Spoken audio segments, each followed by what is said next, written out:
So very good afternoon to everyone here. Thank you for joining in this discussion on India-UK ties in a new era. For me personally, this is a very special discussion to moderate because it deals with relations between two countries, India, which is of course my native homeland, and the UK, where I spent a good formative 8 years of my life. So the UK elected a new government in July this year, with the Labour Party coming to power after 14 years of conservative rule. And this Labour Party, under the leadership of Prime Minister Keir Starmer, has vowed to strengthen ties with India, which have remained somewhat underwhelming despite our intertwined colonial histories. These are also ties that have often been troubled by legacy irritants, which we'll talk about during the course of the discussion.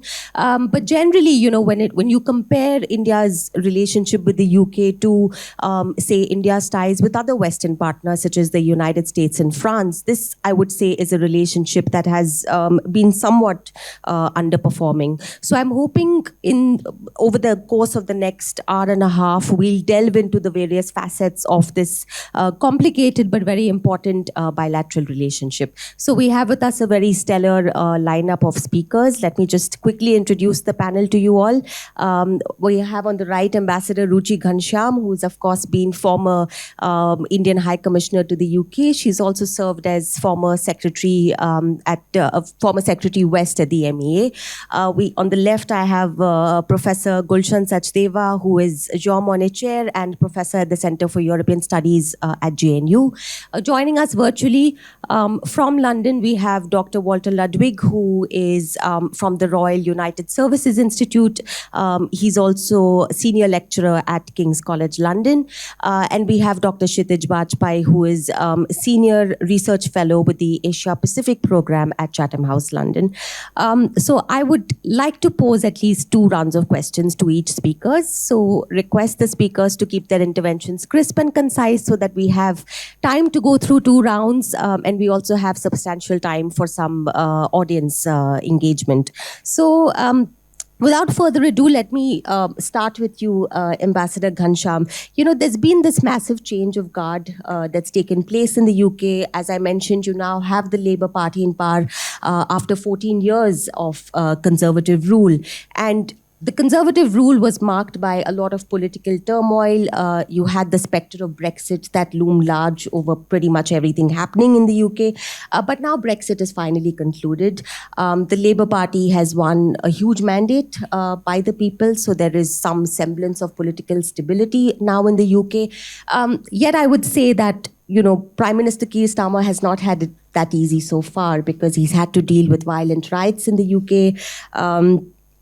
He's also trying to revive a struggling British economy. So how do you see prospects for this new Labour government, and what do you think it specifically bodes for Britain's foreign policy and, of course, more specifically ties with India? Thank you so much, Shairi. Sorry.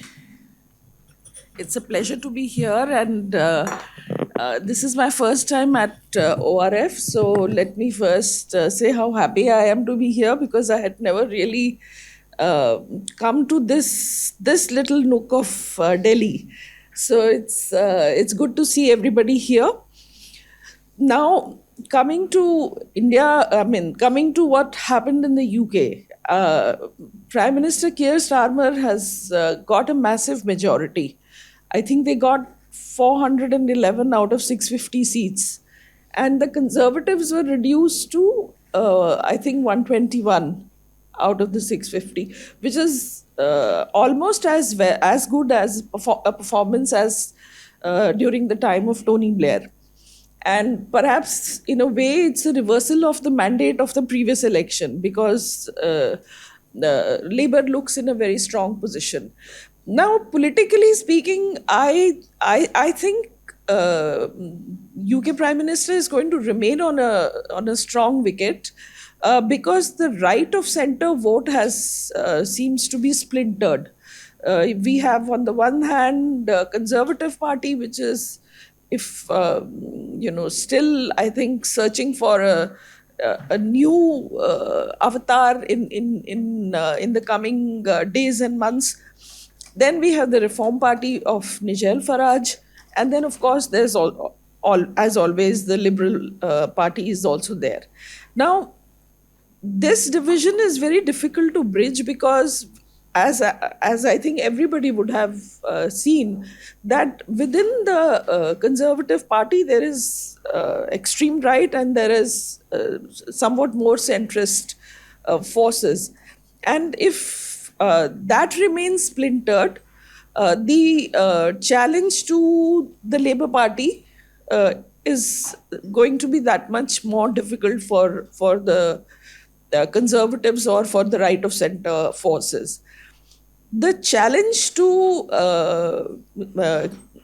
UK Prime Minister could be considered to be more from his own party, where, of course, at the moment he seems to be in a good position because he managed to take control of the party. By not giving so much space to the hard left, and in that sense, he's brought the party more to the center, and that position seems to be holding for at least for now. Though I think as UK's economy, if it improves, well and good, but given the challenges, it is going to take time.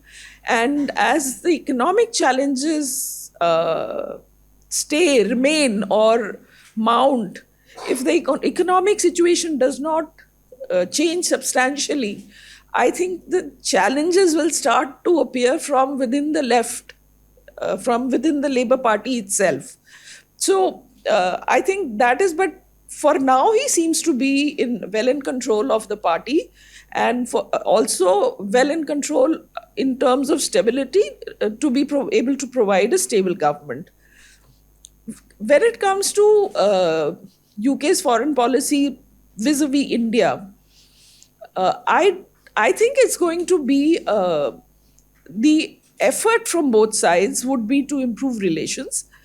And that is something that has been, said by the Labour Party, made clear by the Labour Party itself. I think the visit of UK Foreign Secretary to India was a good indicator of that. But from what the commentators are talking about, and I think it would be good to hear from our other panelists from UK, that the priority of the UK government seems to be more Europe and US.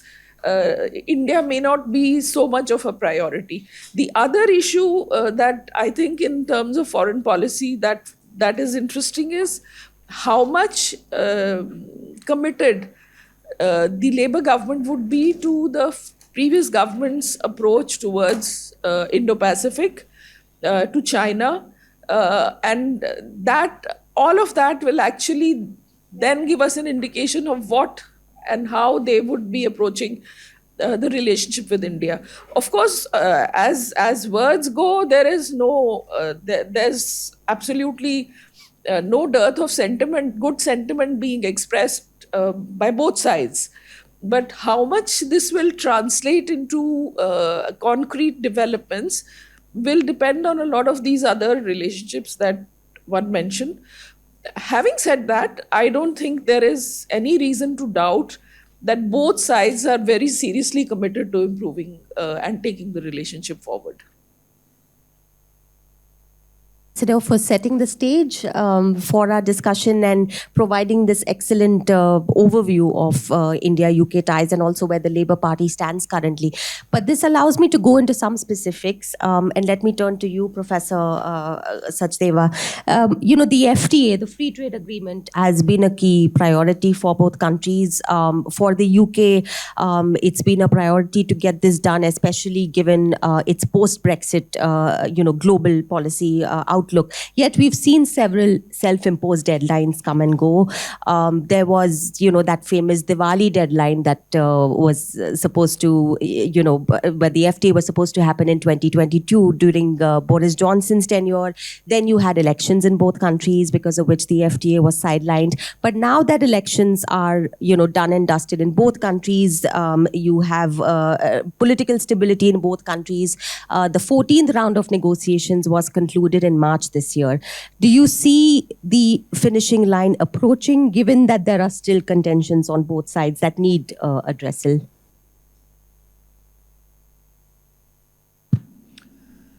Well, thank you, Shari, and thank you, RF, for this invitation and opportunity.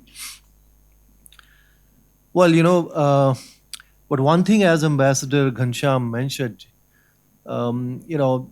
if one looks broadly, the Britain's post-Brexit ambitions have broadly, one can see, coincided with India's strategic and economic priorities.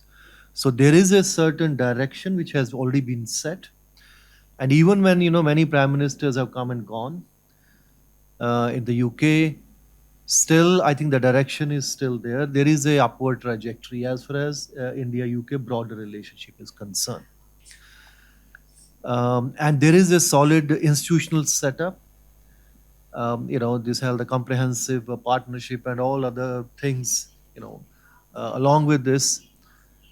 So there is a new momentum absolutely in this. Now, coming to specific FTA, FTAs are complicated business. So yes, it's never done till it's done. So I would actually, since I've been following those FTAs, both the EU, UK, and many other FTAs as well, there are two sides of the story. One is that there are actually nitty-gritty of all those negotiations, which some of them, those negotiations are mostly in secret, so you really don't know where exactly they are. So you have to rely on, because, since we are not there when things are happening, what is appearing in newspaper and what kind of sentiments are. And then there is also a twist and narrative given to the media about those negotiations by all governments. Particularly where we are talking about India, UK, so we'll be talking basically what British government and Indian government would be. Now, if you go by the narrative, that narrative has been very, very positive. In fact, as you said, Diwali, so that was time that it's just going to happen. And even if formally, informally, you talk to some of the policymakers, either from the UK or from India, they'll say, yes, it's just going to happen very soon. So that Diwali has gone, next Diwali has gone, next Diwali is going to come. And I don't think even if by this Diwali we'll have this agreement. So there is a time. But as far as the narrative is concerned, it's very positive. That's the case it is. And particularly if I go by the Indian Commerce Minister's statements, we would have done it many, not just only with UK, but also with many other countries also many years back. So one has to, as an analyst, you really, you just, I don't take many of those statements sometimes very, very seriously. So you just have to see where things are. And if you go into the details of what things are at stake as far as India-UK FTA is concerned, now one thing is quite clear that, since both these countries have started negotiations, it means they obviously would have felt that there is a benefit in going for this FTA. I mean, that's why they started, right? I mean, otherwise you don't even start those negotiations. But these negotiations, as you know, we have been doing it not just only from 2022 with UK. We have been actually doing it from 2007 onwards. When UK was part of the EU. From 2007, 2013, we had many rounds of negotiation, and then things were frozen. Then from EU, we started separately from 2021. Those negotiations are on a different track. 3 different tracks they're happening. So there was during Brexit, after Brexit, there was a lot of hope that now Britain is looking for a new space, new in the global world. So within that, these FTAs play a very, very important role. That an Indian FTA with India was also a very important one. And particularly if you go by Boris Johnson, when he set this first deadline of the Diwali, and in fact yesterday I was reading his memoirs, which has just come a few days back. So there he was actually saying that he mentioned a little bit somewhere about this FTA, and then he said when I was in Delhi, so there was a lot of hope, and then we both from the UK and also from India, both Prime Minister, we really pushed our, I don't know exact language, but basically pushed, negotiate from both sides to get these things as quickly as possible. So the issues are quite known where those issues are. There are issues, one thing one has to be very clear when actually we are negotiating with the EU and also with UK, the same thing more or less. Average tariffs in UK and Europe are very low compared to our tariffs. Right? So obviously, when they are going to come down from 2, 3, 4% to zero, and we have to come down from the average 12%, 13% to zero. So obviously, as far as the goods are concerned, Europeans and the UK are going to benefit relatively more. You don't have to be, making all the big exercise, but that's kind of basic understanding. So where do we gain more? If they get more slightly, and particularly certain products like in the case of UK, Scotch, etc., where you have 150% tariff and others. So obviously there is a hope that they will benefit more in all those areas. And then you go to the services. Now in services also, in fact, as the British services are concerned, they are also very, very competitive. Whether you look into financial services or telecommunications or many, many other services. So you really have to compete even in the services sector as far as the UK and even many of the European countries are concerned. So where do you really gain more? So you go into the investments because all things are there in the negotiations. Then you also have to look into, particularly in the case of India mobility factor, whether you can link that somewhere into our, particularly the mode 3 mobility, short-term mobility of Indian professionals going and working. This is what the Indian many IT and other companies are doing.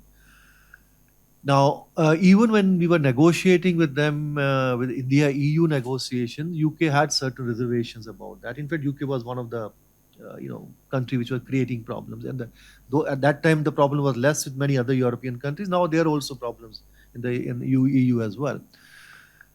So now, of course, the kind of political mood you have in UK, so linking any FTA with any kind of mobility is not going to be acceptable. It was quite clear, made by earlier Rishi Sunak and earlier also, and even under Labour government, I think the political mood is very, very different. So I think as far as the mobility area is concerned, so our ambitions are also kind of now reduced, I would say, as far as one can see reports. But how do you really then balance it out? Particularly, so it means these are some of the issues we know where things are, and you have 26 chapters. Out of 26 chapters, if you go by the newspaper reports, most of the things are almost done. That's what it says. But that they have been saying it for more than 1 year now, or even more than that. And then, of course, also I think the area of investments, because British companies had not very good experience in India, particularly if you look at Vodafone and Crane Energy and others. So they went to international arbitration, and after that, as a result of that, India did not just only terminated investment treaties with almost 70 countries. So now we are renegotiating all those investment treaties, and since now we are negotiating separate trade deals, so these are part of the trade deal now with UK, and also the same thing, separate investment treaty with the EU as well. So there are issues. So ultimately, both have to feel that they are going to benefit out of this. But I think the positive thing which one can see that at least from the Indian side, because earlier from 2013 till 2020, India was very, very cautious about trade agreements. In fact, we never signed any agreement during that period. So, because I think there was one main reason was that not that there was any one. I think there were two main reasons. One was I think the understanding within the policy making circles here was that the earlier agreement which India had signed with ASEAN and with Japan and Korea, etc. So Indian companies were not able to take full advantage of that, even if companies from those economies they were able to take. So how do we really negotiate better? And the second thing was between 2013 and I think till 2021-22, our exports got stuck somewhere around 300 billion every year. So since you do not have full capacity, confidence that even if you sign trade deal with any country, your companies are going to take full advantage of this. So there is no point unnecessarily opening your market if your companies are. But I think those things have changed. Now our exports are going up in the last couple of years, and there is you can see particularly from Australia and EFTA and UAE and other Australia agreements, and those agreements have also kind of given a template now. Whether you look at Australian agreement or India's agreement with the EFTA countries, that how do you really deal particular wine sector, how do you deal with some of the agriculture sectors, etc. So that template is there, and in the case of EFTA, we have also agreed to include chapters on, or at least references on, certain issues which earlier we thought that we'll be able to do, developmental issues or all those issues here. So it means there is a bit of a template here, and then we have a new government there.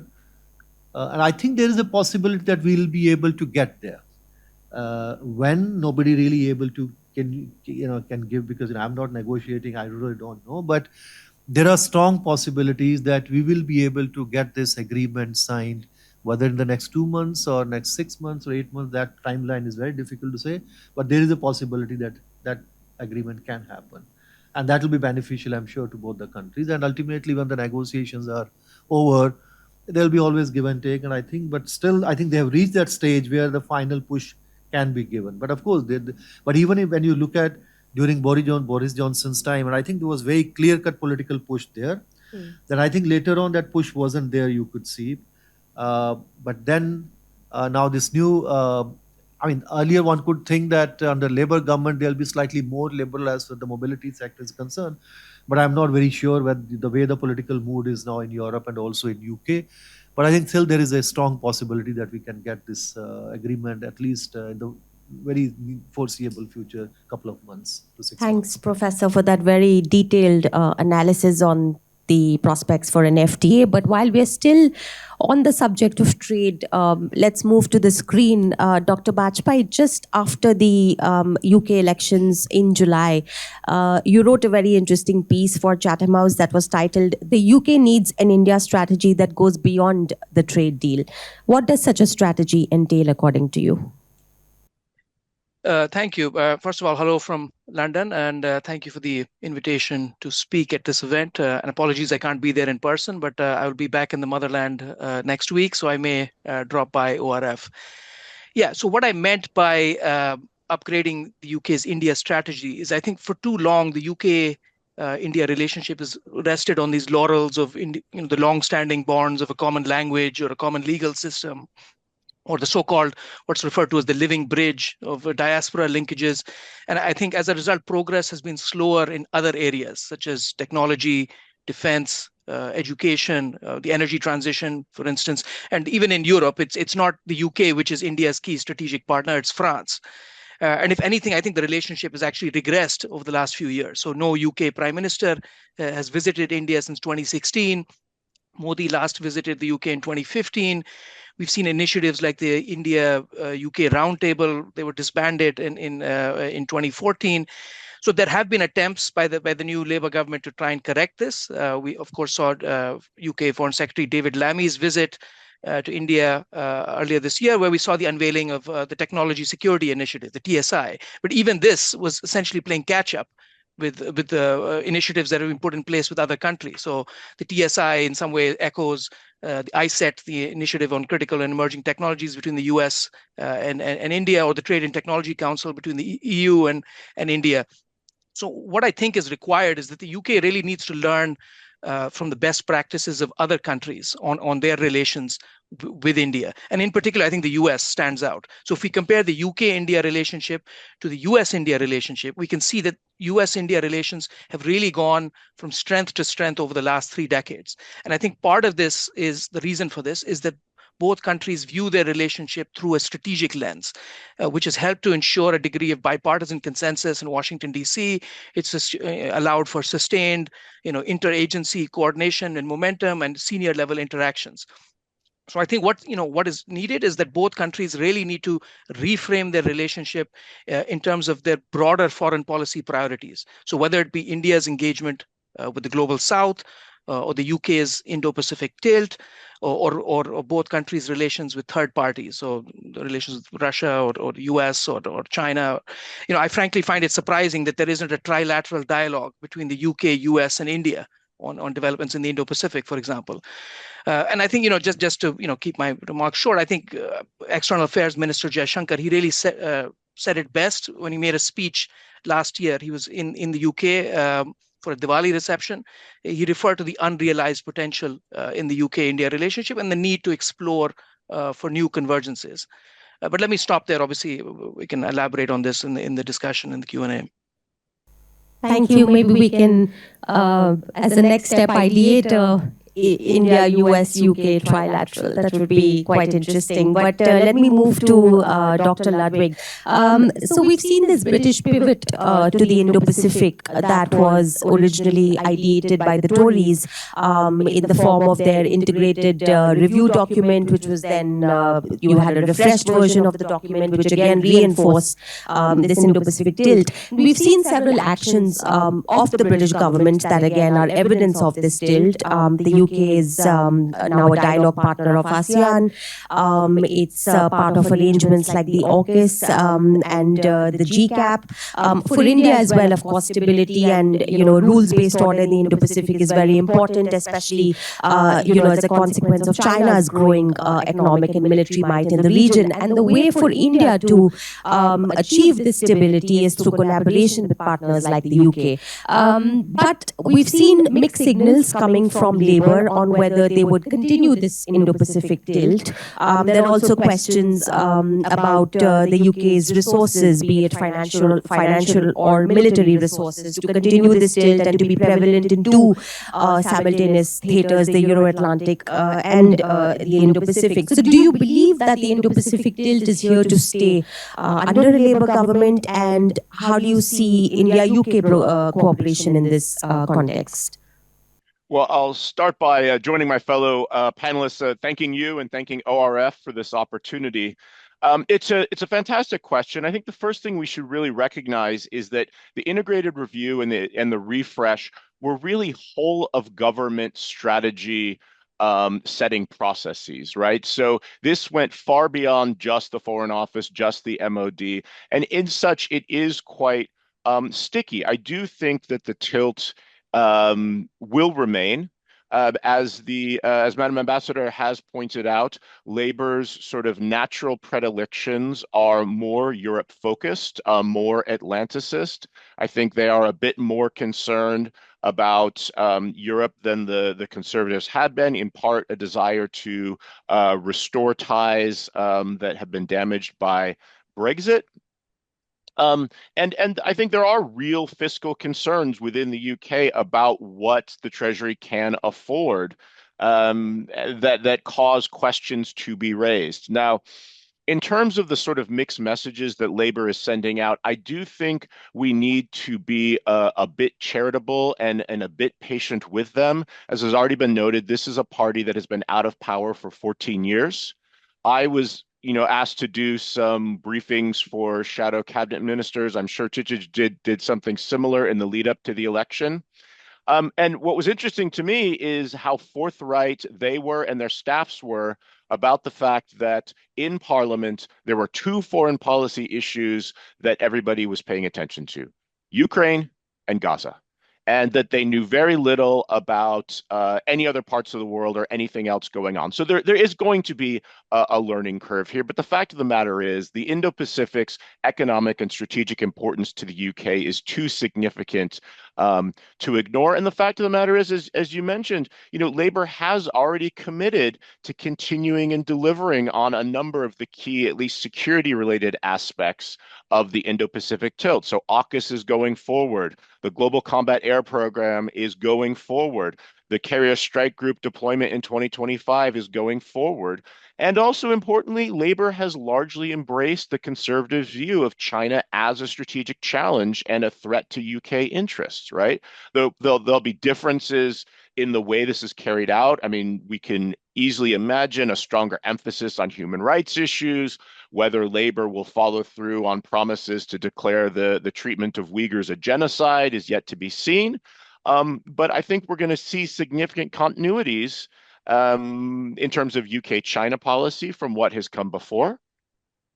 And then again, turning to India, as has already been pointed out, this is not Jeremy Corbyn's hard left Labour Party from a few years ago, right? We do not have the leadership calling for UN action on Kashmir. And I do, again, share the view that it is significant that within 3 weeks of winning an election, David Lammy is in India, right? The first overseas trip.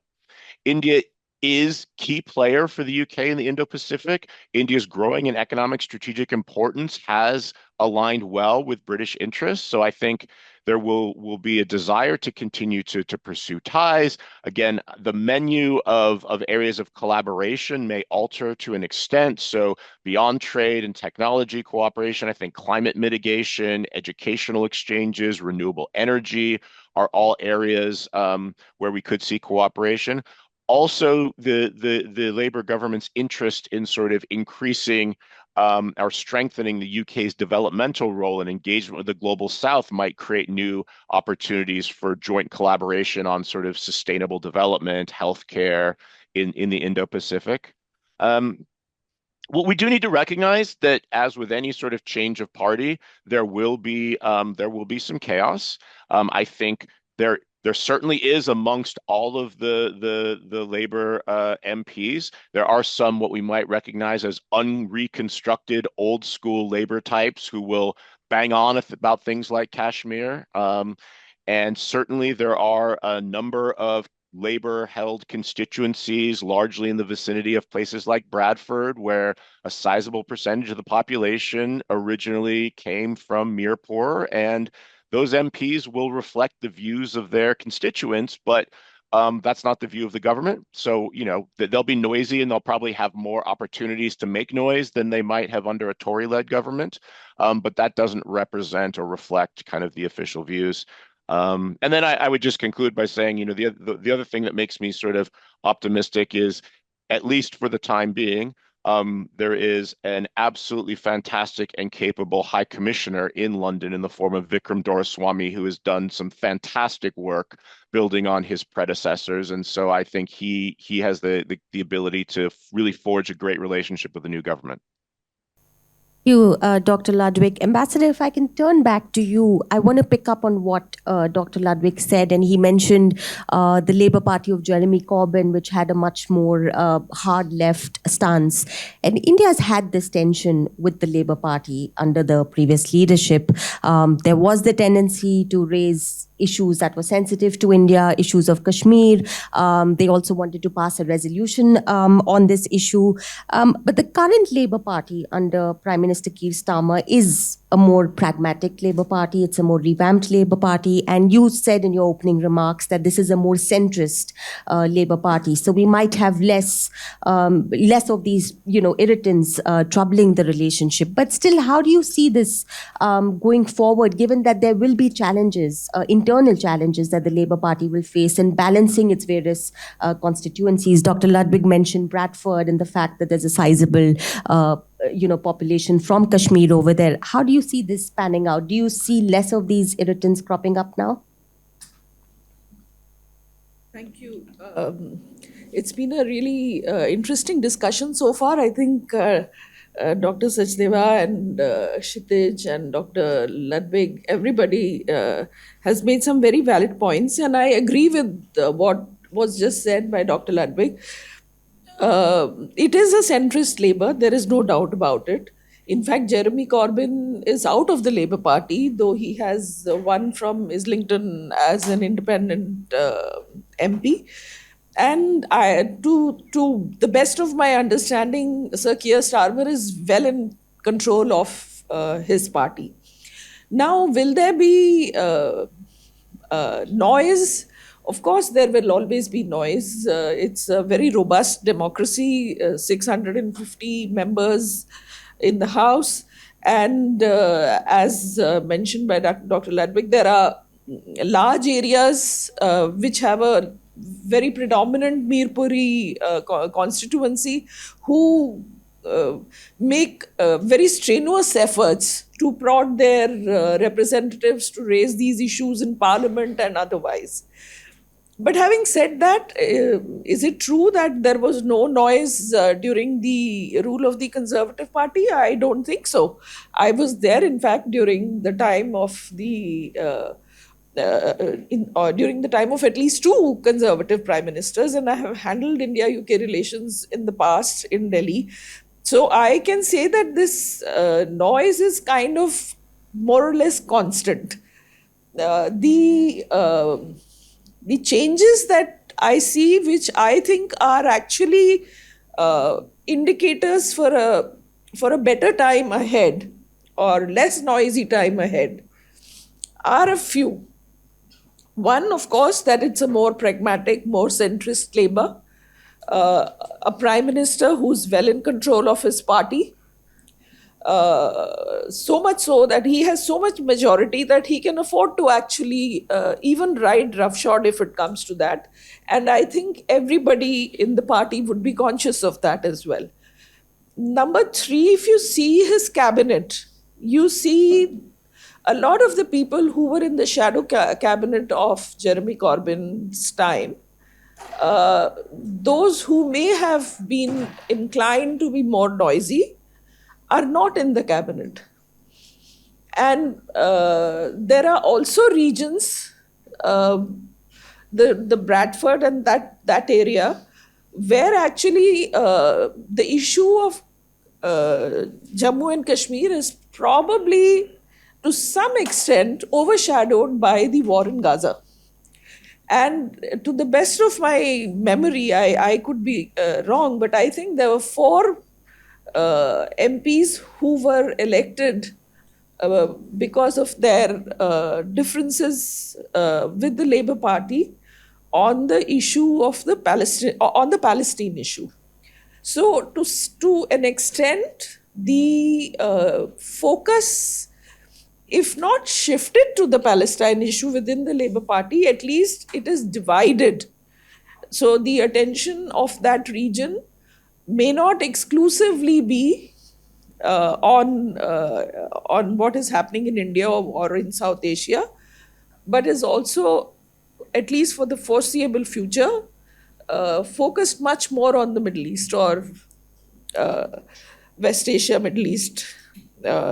So in that sense, I am rather hopeful.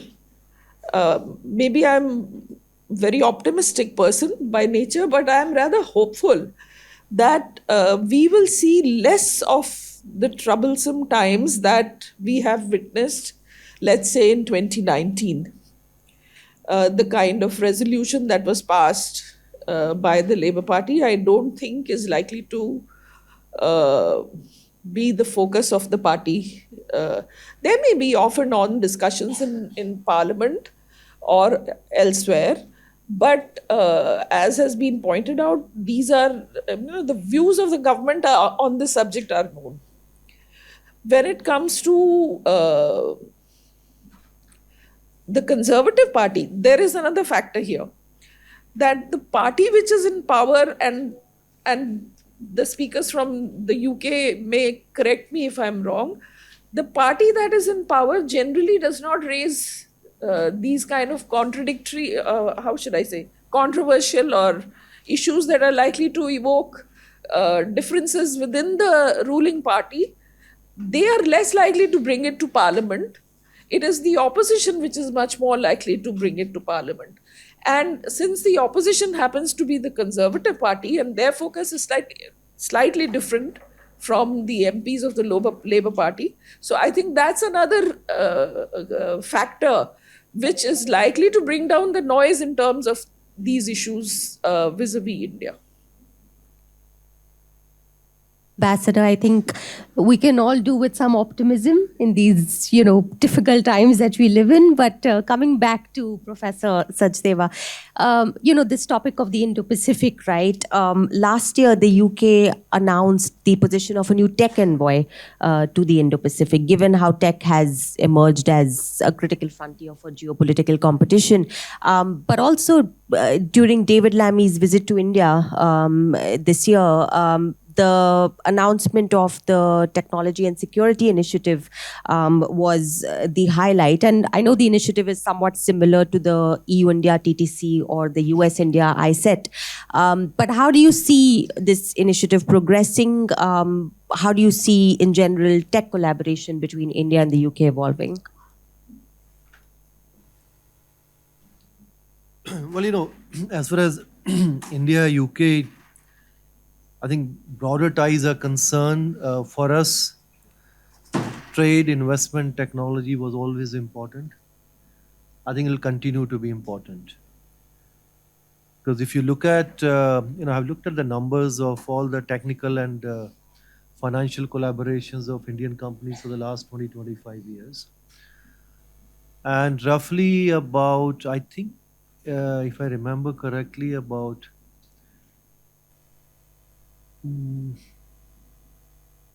close to 30% or maybe more, those technical collaborations or financial collaborations of Indian companies were with British companies.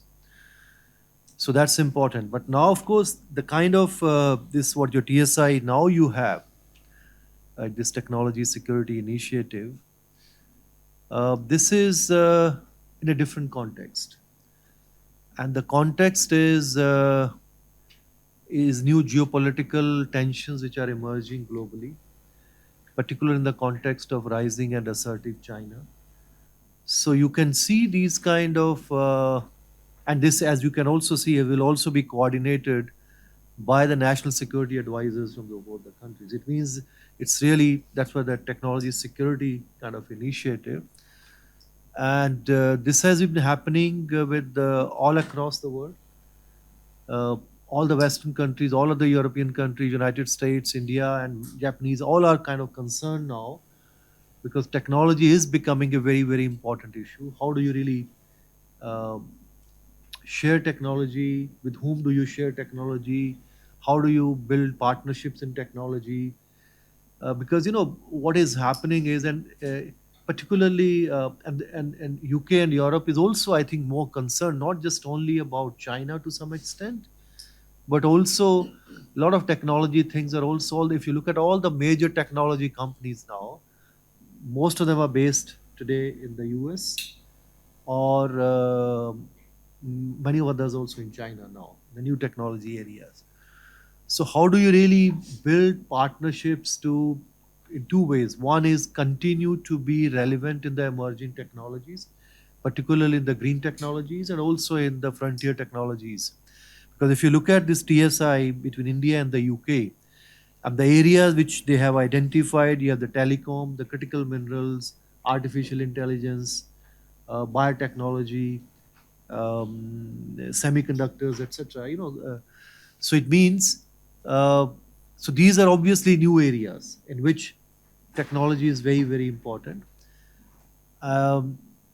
And to some extent, as you have rightly mentioned, this is also the similar kind of discussions we are having with the EU on the Trade and Technology Council, and similarly, EU also have the same kind of Trade and Technology Council with the US, and we also have our own Indo-US initiative.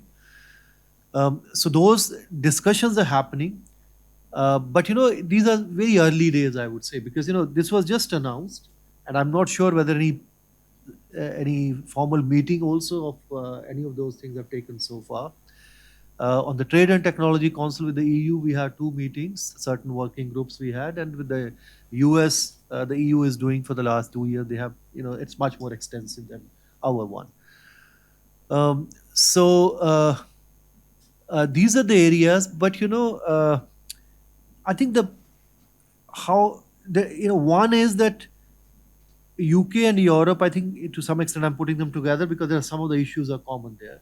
Because if you look at, read very carefully the Draghi report, the Mario Draghi report about the competitiveness of the EU, which has come out, it clearly basically highlights that Europe, with its own huge capacities, resources, solid educational and all that, network and the capacities, they are really lagging in many of these frontier technologies.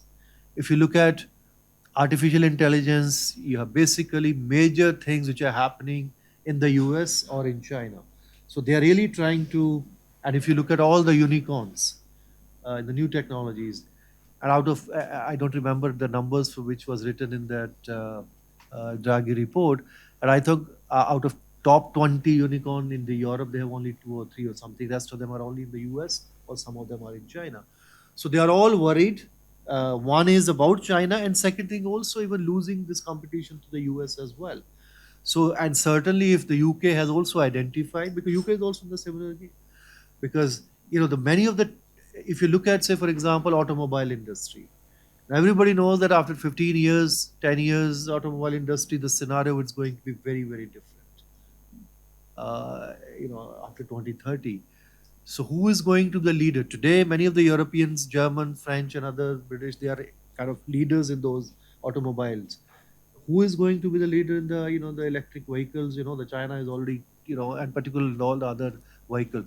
So all those worries are there. And then, of course, also that, critical minerals and semiconductors, etc. How do you really going to be? Because most of the semiconductor companies are basically in Asia. So the Europeans, Americans, still they are very much worried about it. So everybody is trying to build those capacities, and then you are trying to find like-minded partners, because obviously you can't have all the capacities in yourself, so you have to find partners. Now, how it will work out, I would say still it's relatively early. One is that there are certain competition even among your own. The Europeans, Americans will be competing with each other. At the same time, in the context of China, everybody will try to work together, particularly in the area of semiconductors.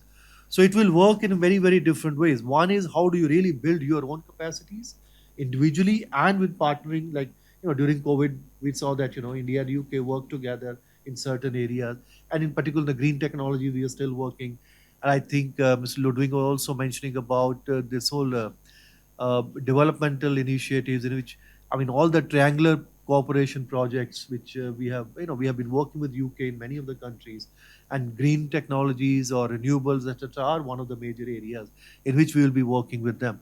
So some of those, how this will really shape up, it's very, I would say, difficult to say at this point of time. But it's not very easy to. The shape is at the moment is clear that it is a security related mainly. In the sense, dimension is security. How these technology, particularly those technologies, have been identified, which are very critical for your national security as well. So this is, TTC as well as also these initiatives clearly tells us.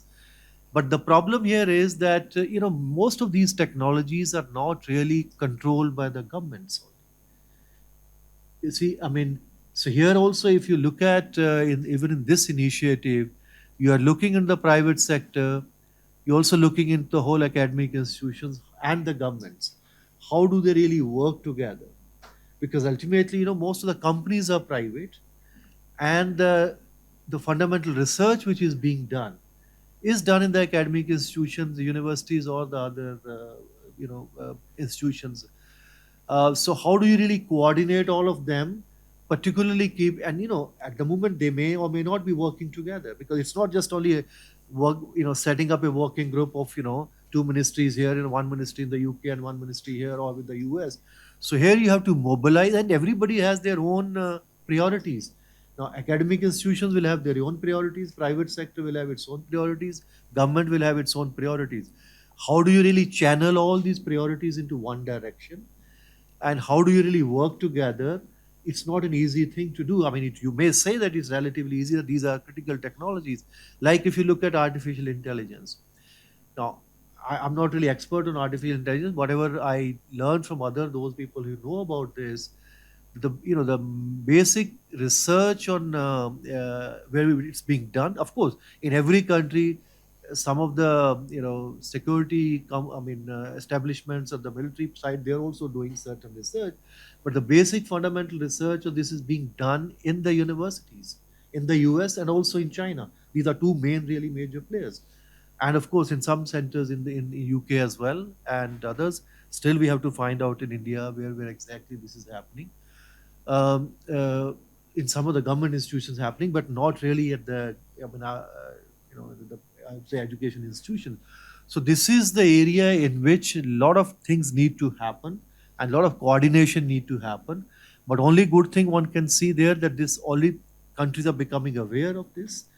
And I think Kshitij was also mentioning somewhere that in some way, I think the UK, US, India and Europeans, I would say broader, priorities are or things are converging in one way. So here, these technologies, because if you, but that may not happen all the time, because in certain areas like in the Indo-Pacific, India, UK, priorities may converge. But as we see in the case of Ukraine war, perceptions are very different. So you work differently. So it's not that in every area perceptions and things converge. But this is one area which one has to watch very carefully in the coming years. And I think a lot of promise, but a lot of things need to happen in the private sector, and how the governments are going to coordinate. Still, we don't know, because nothing has really. I mean, this has just been kind of announced so far, but one has to watch out very carefully. This is a very interesting area.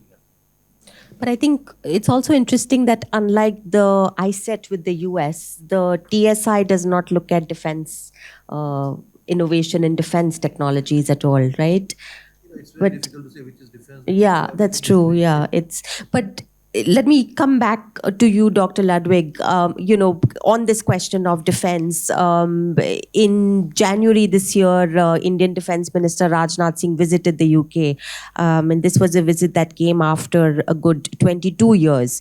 And India is trying to, diversify its defense supplies away from Russia. It's also trying to indigenize its own defense industry. So do you think the UK could emerge as a key collaborator in this endeavor, because over the past decade, only 3% of India's defense acquisitions have actually come from the UK?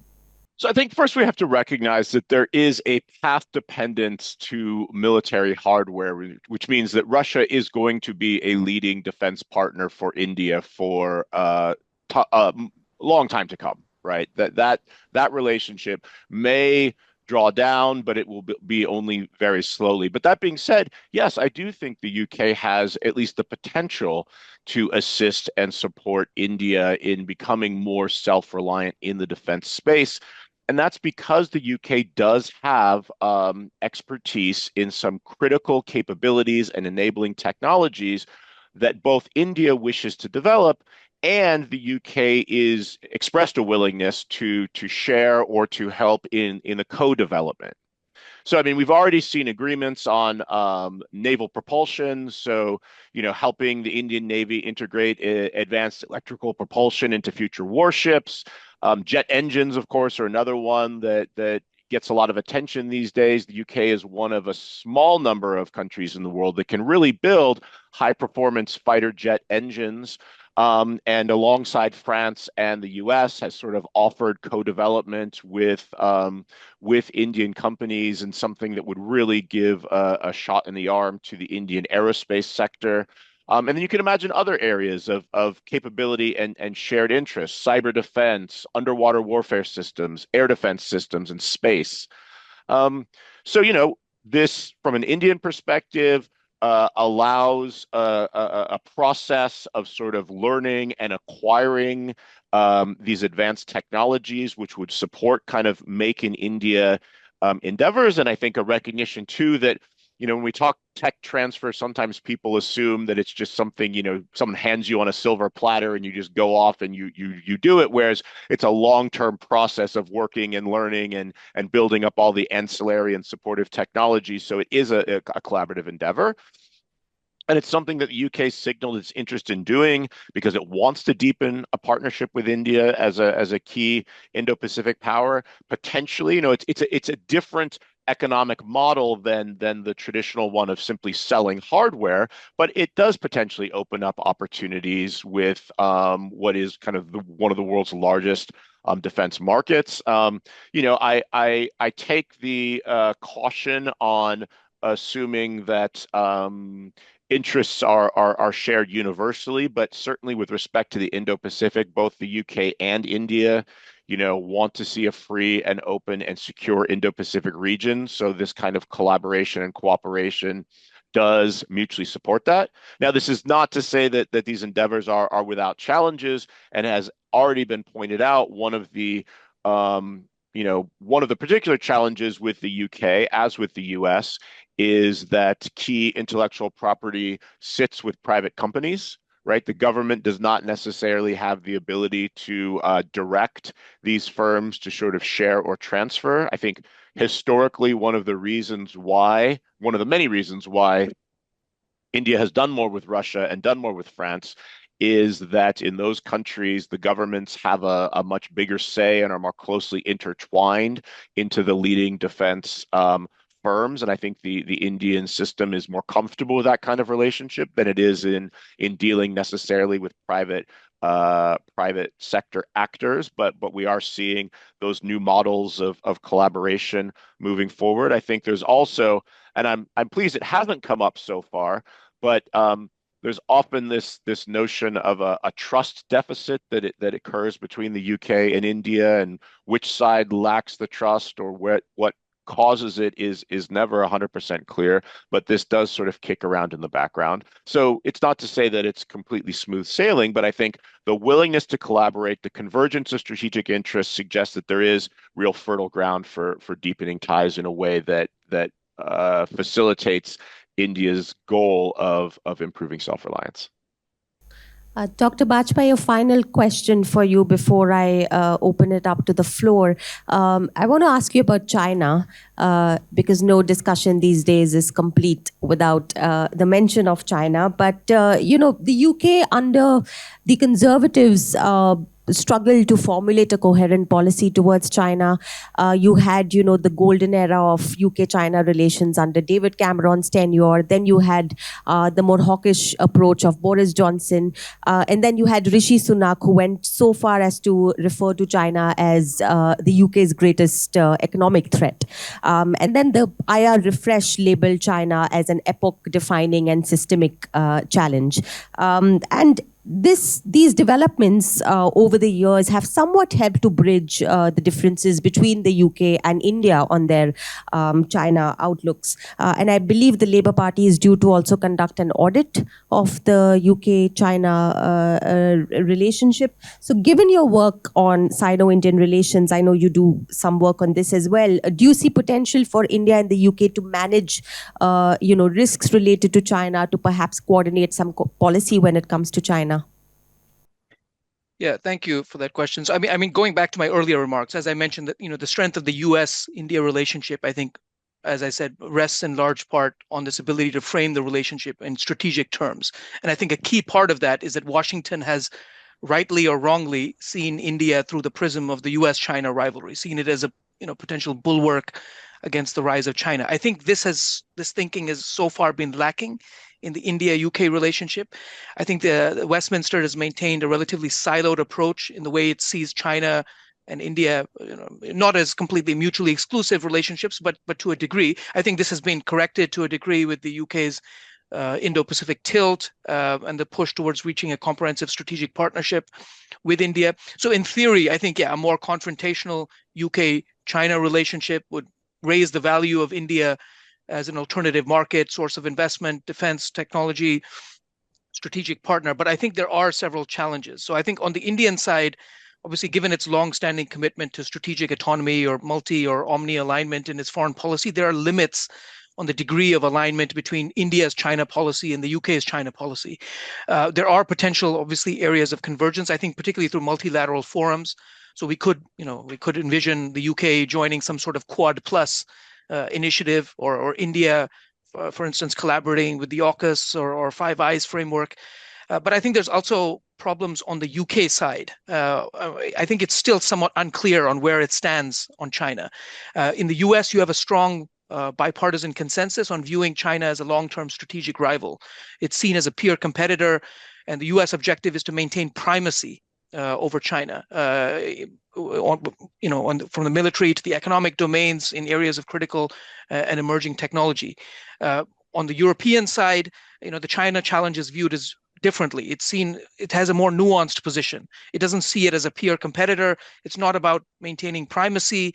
It's more about maintaining resilience. Not putting all of your eggs in one basket, not being overly dependent or sourcing critical and emerging technologies from China. But I think the UK has frankly, a bit of a muddled approach towards China. In some ways, it behaves like a superpower while it maintains the capabilities of a middle power. So I think, I know we can see this with, several European leaders have traveled to China, while no UK Prime Minister has traveled to China in I think over 6 years. The US can afford to shun China or take a more hardline approach towards China to a degree, but the UK cannot. So I think the part of this maybe split personality is the UK's need to maintain alignment with the US as part of its special relationship. So, and the US pursuing a more value and security-driven foreign policy. And you contrast that with, I think, Europe, which I think economic and commercial considerations play a more prominent role in the EU's approach towards China. So I think there are several barriers in forming a more aligned India-UK approach towards China. But again, let me stop there so we can open up for questions and discussion. Thank you. I think even with Europe, it's sort of that split personality thing that you're talking about. It's quite a schizophrenic approach to China there as well. But let me open it up to the floor for questions. If people could raise their hands and we'll pass the mic around. Let me start with Colonel Sharma.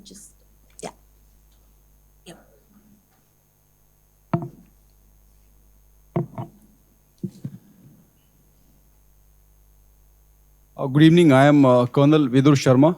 I am currently a research fellow with the ORF.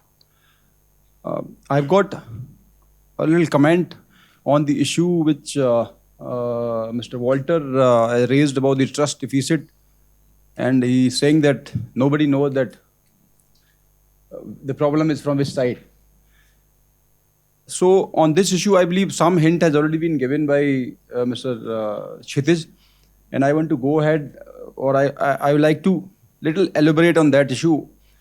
He has just told about that the UK has a muddled approach towards China. I will say it's not the China. UK has muddled approach towards India, and the problem is not that we are not able to sign this FTA or there are economic issues, but the problem is more basic, and which is connected to the legacy issues between the two countries. So if I briefly just touch upon the three prominent historical, I'll say, time frame, that is the colonial Britain and post-colonial Britain till, I'll say, the Cold War period, and then subsequently after the end of the Cold War, and what Britain has done, I'll say, against the Indian interest. So, and I can't find any similar incidences where the Britain can claim that the India has taken some counter actions which are against the British interest. So this trust deficit issue is, I personally feel it is purely one-sided. Now, why I say so? If you see during the colonial period, what the British did in the Great Game period in protecting the British Empire, whatever they did, and that has become the problem for an independent India. If you see, they created the Pakistan, the J&K issue, which India is still handling, and then their almost, I'll say, open support for Chinese control over Tibet. So it has almost made the India totally cut off from the Asia. If you see tomorrow, there is a hostile government in Burma, then India is totally landlocked, is totally disconnected from. So I'm saying that's the legacy of what British did. I don't know whether British did it intentionally against the Indian interest. They might have done for their own interest. The second part is during the, if you see during the Cold War period. Again, so what the US also did the same thing, that you both were totally supporting the Chinese interest against the Indian interest. And that is quite visible. And on the Western front, also you were supporting the Pakistan. And most of the time it was, whenever the issue of the J&K comes up in either in UN or wherever, in the name of human rights and whatever you want to call about, but British was following an anti-India policy, if I use these words. But the last point, now if you see from the post-Cold War period, the US has realized whatever they have done in during the Cold War period, but the US has corrected their actions and they have realized that where the real threat lies. But I unfortunately feel the UK has yet not make up her mind about the Chinese threat. So I'll say that till the time this issue of not exactly understanding where the strategic interest of the UK lies, in spite of being the one, I will say that the closest partner with the US, and still confusing themselves about their issues. I'll say this economic issue between the India and the UK cannot be resolved. Thank you.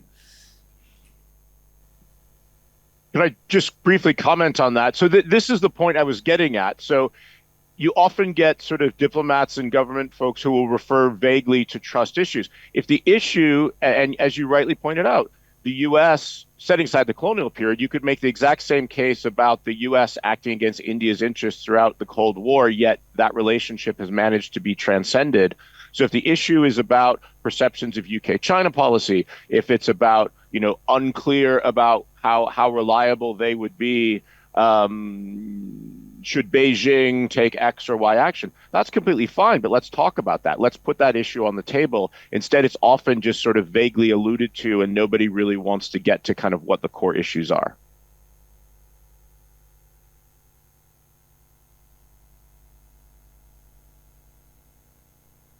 Ashwin Ahmed, I'm a consulting editor with Strat News Global. Now, my question is very simple. I've lived in the UK till about 2000. We, at every level, whether it's soft power, whether you see Shah Rukh Khan or at least his mannequin in Sainsbury's stores, to politicians. I mean, the Nehru Center had British politicians. Tony Blair, Conservative Party, didn't matter. So somewhere, and I'll ask you, Ambassador, as well, somewhere the communication, there is something that is dividing us. I mean, we can give all these excuses that, certain Labour MPs are, not with India. It doesn't matter. It's Conservative Labour. There is a communication gap. So I'd like to ask all of you, what is that communication gap? How do we bridge it? Let's take a couple of questions and then we can, do you want to? Yes. I have two very brief questions. One of them is that post-Brexit, UK has signed nearly around 70 bilateral agreements, and most of them are basically been very much fine-tuned and are rollovers. Basically, they are working on Australia with on submarines, strategic issues like with AUKUS, also, and with Japan also they have worked on fintech, digital technology, etc. But with India, why is this so much of their issues revolve around the CBAM, with the environmental protection, with rules of origin, with quality standards, etc. So this way, I mean, is India not a very lucrative market for UK, because UK has exports have gone up dramatically post Brexit, nearly a trillion. So what exactly are the issues with the India? And my second question is that, we are finding that, as far as India is concerned, as far as UK is concerned, it is very much, conservative as far as tech regulations are concerned. It is basically putting penalties on big tech, for example, with Google, because on Microsoft, for example, because they are basically charging too much, fees from their, app providers, app store providers, etc. So they consider, EU considers it's, or even UK considers that big tech is very much dominant in this space. So how is India going to, harmonize with UK and EU, UK on their tech deals? Because as far as India is concerned, it is considered to be a lot more liberal, as far as these tech investments are concerned. It wants basically a lot of investments from these Alphabet, Google, for this artificial intelligence chips, etc. So, and of course, EU also is a lot more, has got a lot DMA, etc. A lot of these regulations, etc. Thanks very much. Hi, my name is Steve. I might sound blunt, but is UK even relevant and strategically relevant in next 30 years? Why do I say this? As Gulshan sir told, that do they even have find their belly? Yeah, they might be good in finance services, law services, but are they catching up on AI or the robotics? Are they catching up on electric vehicles? Yeah, they might be good at jet engines, but are they catching up on drone? Do you think they have that work culture that they can actually catch up? And is there a need for India to give UK that strategic importance if we look at if we look into the future? I think let's just cover those first. The first on that communication gap, that was a really interesting question. I don't know, Ambassador, do you want to take that up? Or Ashwin, I think a lot has been said about this trust deficit. But as I am trying to look at India-UK relations over a period of time, not just this last few years, but over a period of time, I think the issues of trust are perhaps less prominent than what they used to be. And in recent years, India and UK have actually worked very closely together when things came up in the UN Security Council. So UK faces very difficult internal issues because it's a democracy. And in a democracy, the views of the people are important. And there is a significant constituency of people who originate from Pakistan and who have a lobby as well.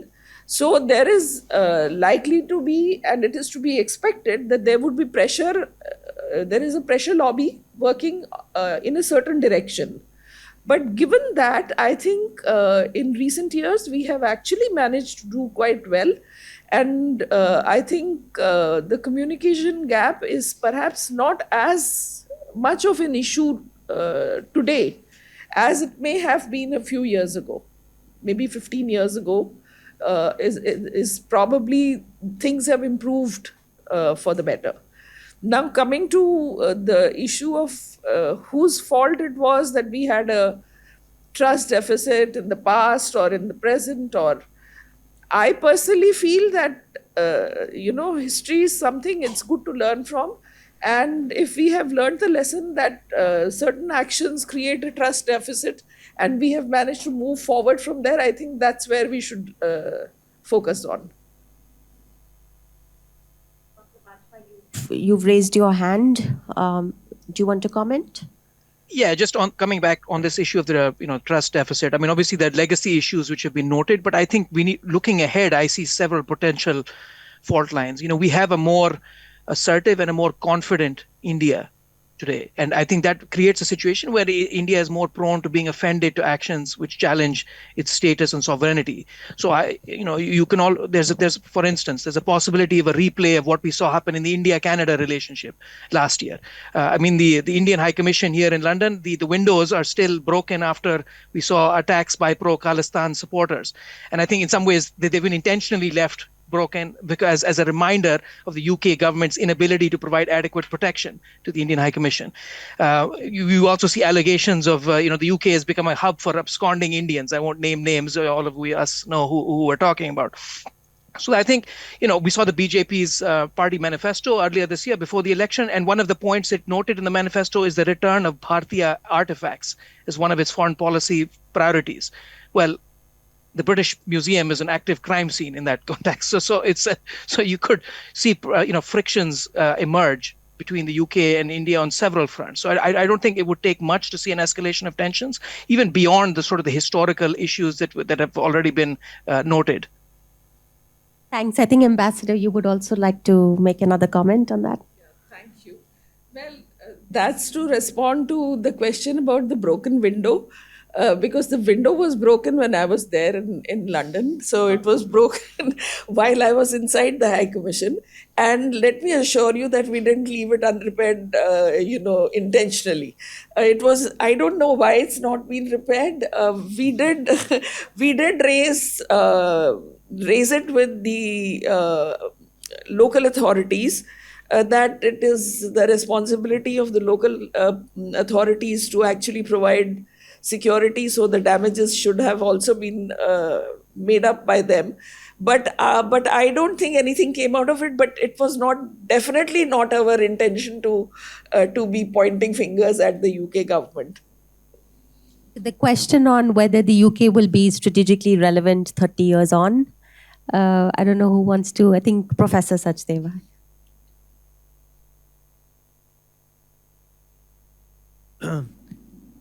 Well, which country is going to be relevant after 30 years? It's difficult to predict, but obviously there are certain big countries which we know that they would be still continue to be relevant.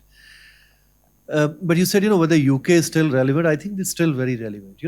Rhetorically, one can say that, yeah, all right. I mean, this is that's a different matter. But if you are dealing, the economy of UK is roughly of the same size of India.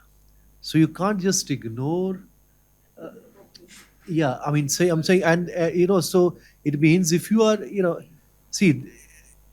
and certain kind of products, European markets, UK market is very, very important for you for certain kind of products. So you can't, and as I was saying, for certain kind of investment, certain kind of technologies, certain kind of linkages with our companies. I mean, there are problems. I'm not underestimating many of those issues which have been raised, and that's what exactly the negotiations are. I mean, somebody raised about all kind of issues which are problematic, whether tariff barriers, non-tariff barriers. I mean, our dairy products are still not allowed in the UK market. So this is what we have been, I wouldn't say fighting, this is what we have been negotiating. I mean, these are the issues which we have to negotiate with each and every country in the world. Every country has a problem. I mean, the US also would have the similar kind of problems. Other countries will also have the similar kind of issues as well. So yes, that's what I'm saying. These are tough negotiations. You have to find certain rules and regulations. At the same time, you also find that, these are the areas in which you can really work and benefit out of this. The UK is also a country which is a member still of the the UN Security Council, so you can benefit if you are working very closely with them. Certain ways you can do that. In fact, I remember one of the seminars somewhere we had about everybody was trying to say the discussion was in Delhi only about Europe, or say that this is how the Europe has been on decline, this etc. And then, one European said that, yes, Europe may not be the future. We are still not the past. So still, they are very, very relevant in certain ways. I mean, it's still one of the largest economies in Europe and certain kind of tech. I mean, yes, future may be China, future may be India, something. I mean, but still, till that time you are there, I think many of those countries are very important. So linkages are important with UK. And since we have certain advantage, I mean, their legacy, you can look at that legacy in the negative sense. There are problems because of that legacy, but that legacy also gives you certain positivities. I mean, because of the language, because of the huge diaspora you have, there are certain kind of sentimental values between the UK and India. So how do you really build on all the positives and then take advantage of this? Or you can just say that, these are the legacy problems, something we don't want to work with. I mean, it's up to you. How do you really utilize your potential, their potential, and do something together? Like we were discussing about trade and, this initiative. And if you say that, UK doesn't have any capacity in the technologies, why do we need to work with them? So, okay, then, then you don't do that. But I'm sure there are certain areas in which UK has technology. I mean, we saw during the COVID. Yes, they had certain technologies. Their private companies, our private companies, as a result of this, you created a certain environment in which, we were able to provide vaccines to all, not just only for all the Indian citizens, to many other countries in the world as well. So how do you really utilize that? What are the capacity you have, despite having all the problems and the legacy problems and the negativities? This is what actually we have been working, and that's what I think the point we have been making from the very beginning, that if you look at in the last few years, there is a certain upward trajectory, and then there is positivities, despite, the political instability what we had, and even the Labour Party which has come into power, still, I mean, those sentiments are continuing, and there is a possibility we can take certain thing, positive out of this. And yes, they have a problem, as, muddled relations or something, approach towards China, etc. Frankly speaking, I mean, China is a issue, problem which every country is trying to figure it out how to deal with China. We have our own. I mean, somebody can say we have a muddled approach towards China as well. How do you deal with China? I mean, you can take advantage from it's a huge, big economy next to you, with the huge base growing every year. How do you really take advantage from next to you? Or you can just, continue to have tensions, and then you don't take advantage, and then continue to have very adversely relations with them. And I think the similar kind of problems EU is also facing, Europe is also facing, US to some extent is also facing, how to deal with China. They start talking about decoupling, that decoupling didn't work. Now they talk about de-risking. That's something we don't know how it's going to work.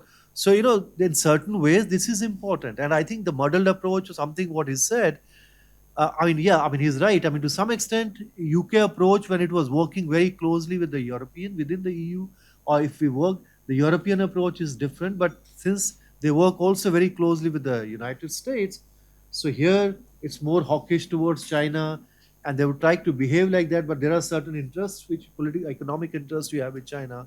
I mean, I think everybody is trying to figure out how to deal with China, and I think the UK is not really exception in that sense. Let's do another very quick round of questions, and just 2 questions there and 1 there. So I am Harish Thakur from Hindu College. And my questions are specifically to Ambassador Ma'am. Ma'am, 2 quick questions.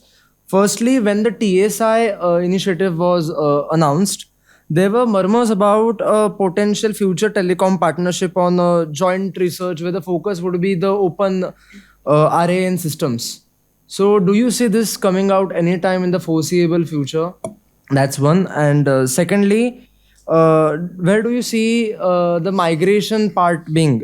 Like with the Starmer government in picture, do you see the British stand to be a little less lenient or more lenient towards the migration issue? And where is the 2030 roadmap in your view right now? Are we on the map? The question on TSI, I will pass to Dr. Gulshan, because that's not my area of expertise.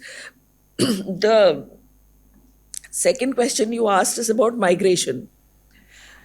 Migration issue is actually a major challenge for UK.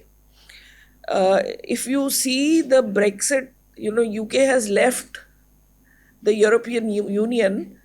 One can say even that primarily the issue was migration. So with UK's economy having worsened thanks to the shock of Brexit and thereafter the shock of COVID, and challenges that the Labour government is now facing in terms of the economy, regardless of whatever their own sentiment may be on the issue, but I don't see UK being very open-minded about migration, because I don't see that their situation permits them to be very open-minded.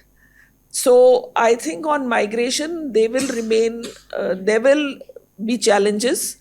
And to my mind, that will also pose a big challenge to the FTA, because as Professor Gulshan pointed out earlier, that on goods there can be big expectations from India, because India is a big market. So the expectation is that from the UK side is that we take advantage of this big market.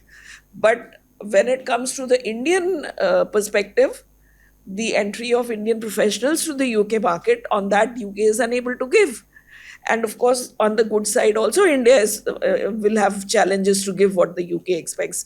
So migration, I think, is going to remain a challenge. And what was your third question? Roadmap. Well, roadmap, so far, I think UK has been very preoccupied with, its own elections, and thereafter the settling down period. And then India also had elections. So it's too early perhaps to talk about where the roadmap is going. But I think most of the time, these documents, what they do is to provide a sentiment and an overall picture towards which you are aspiring to reach. Now, you may reach some, you may overreach some, and you may underreach some. But that remains your objective. So in that sense, having a roadmap that is a long-term roadmap going up to 2030, that's very useful. And that's what remains your aspirational goal. One more question, and you can use the mic there.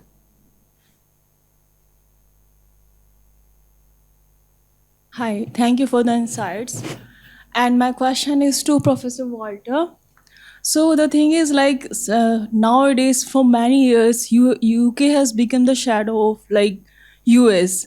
I mean, rather than having its own different take or opinion on global issues or political issues, UK just follow US US instructions. So what do you say on this, Professor Walter? And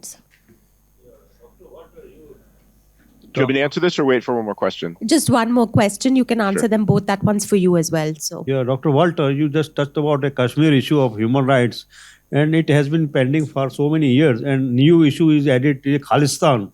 These two issues are being created by UK, and do you think this present government will be able to resolve it?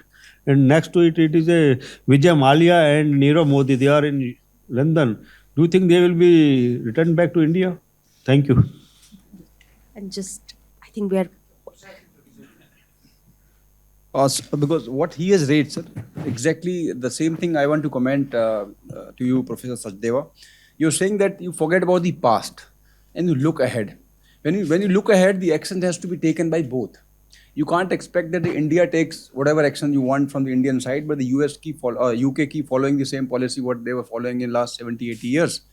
Now, leave aside China. I understand because of economic issues, not only UK, everybody is finding difficult to come out or disentangle from the China. What about the two core issues? One is the issue with respect to the terrorism originated from Pakistan, Khalistani movement issues which you have just raised, and the frequent bogey of Kashmir, the HR violation and all whatever they are saying. UK yet not coming out from this their colonial hangover, and they're still following the same thing. They are not realizing that India is no more 1947 India. You can just preach it. So somehow there is some recalibration is required. So way ahead can only be from both the side, cannot from the one side. Professor Ludwig, do you want to answer those two questions quickly? Sure, really quickly. Look, the UK foreign policy has closely aligned with that of the United States, but it has certainly not followed the US lead. I think it's ended up in a lot of similar places. I mean, more historically, you could look at things like Vietnam, where the UK did not, unlike, say, the Australians, go in with the United States. But yeah, they are close security partners. The United States is the UK's closest ally in the world. The levels of intelligence and security cooperation between the two are unparalleled. Neither has a partner who they work with as closely in sensitive areas. So the fact that they end up in a lot of the same places, I think, is not very surprising. But I mean, from what I've seen up close, they take their own decisions, even if they end up in the same place. They're not being led around by the nose.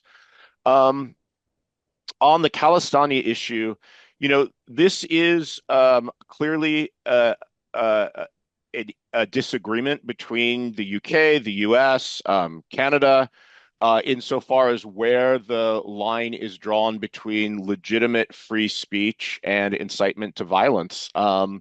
And I can't speak to specific cases, but the fact that sort of multiple rounds of dossiers from India, to request, say, red corner notices against individuals who are in the United States having been thrown out by Interpol suggests that whatever levels of evidence are being marshaled aren't meeting the standard required. So, should the Met do a better job of protecting the Indian High Commission? Absolutely. This is an organization in turmoil, and it's one that's been filled with scandal.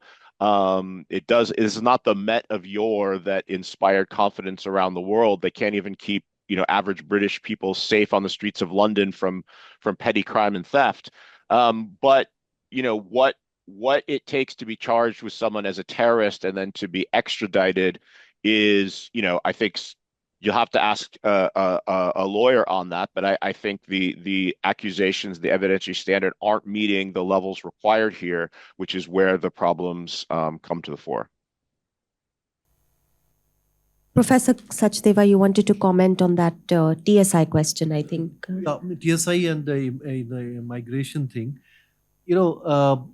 whatever rhetoric is there about migration, I mean, it's a difficult question, but if you look at the numbers in UK, particularly post-Brexit, because, the EU migration to UK in the last 2 years has declined, non-EU migration to UK has gone up.